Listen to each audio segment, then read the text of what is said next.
this is Chris with Rekkid Talk, and so we're going to do a thread today. We're going to do a thread for St. Patrick's Day, March 17th, started by MGK Boston. He wants us to spell out the letters to Ireland using like band names or artist names. I'm going to play a little bit fast and loose with his rules. I'm looking more to focus on Irish musicians in my choices, so I have to be a bit creative. So let's start with the letter I for Ireland.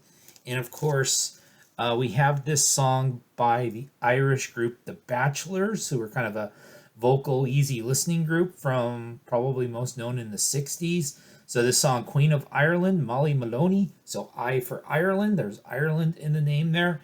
This is actually the flip side of a single called Walk with Faith in Your Heart. That was a minor hit in the U.S. in, I believe, 1966. And the Queen of Ireland, Molly Maloney, is actually an easy listening instrumental. Let's get to the R. R stands for Robertson, Brian Robertson, who was one of the twin guitars in Thin Lizzy. Now, so we're going to be a lot more rockin' here with the Irish band Thin Lizzy. The boys are back in town. And you've got Jailbreak on the flip side. So, Brian Robertson, R for there. E. E is going to be for Essential. The Essential Pogues. Pogue Mahoney. So, of course, this is your Irish folk punk band. And I mean, what's more Irish punk than having a guy named Spider in your band who plays the tin whistle? And we're not even getting into Shane MacGowan. L. What does L stand for? Well, obviously L stands for Phil Lynott and Thin Lizzy. What else does L stand for? L stands for Loveless. So the classic shoegaze band My Bloody Valentine. Kevin Shields was born in America, but his family moved back to his native Ireland. The band formed in Dublin. Irish drummer as well in the band. And of course, we also have L for Lydon. So John Lydon is a noisy Englishman of Irish descent. He was in a band called Public Image Limited. I and L appearing there.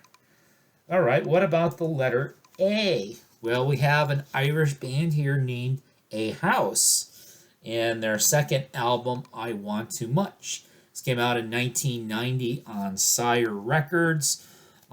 If you don't know much about A House, they never really hit it big. They're around in the late 80s, early 90s, kind of alt-rock. And again, they were based in Dublin. They were kind of one of those groups. I think the critics liked them more than the public. I think their retrospective compilation in like the early 2000s was actually their best-selling record.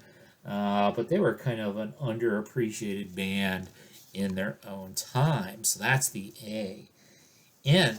N stands for No Need to Argue, which was the name of a Cranberries album. The one that has Zombie on it. Now, unfortunately, I don't actually own that album. I own Everyone Else Is Doing It, Why Shouldn't We?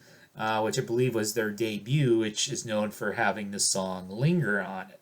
Cranberries, obviously one of your well-known Irish bands. And finally, the letter D. Well, one of the things the D stands for is Dolores O'Riordan, the late, great Dolores from the Cranberries. But also, we'll bring it full circle back to Boston. The D also stands for Dickie Barrett. Dickie Barrett from the Mighty Mighty Bosstones. And what's more Irish hyphenated American than a bunch of loud, obnoxious guys from Boston who claim they don't know how to party, but clearly they do. Nobody believes that the Mighty Mighty Bosstones don't know how to party.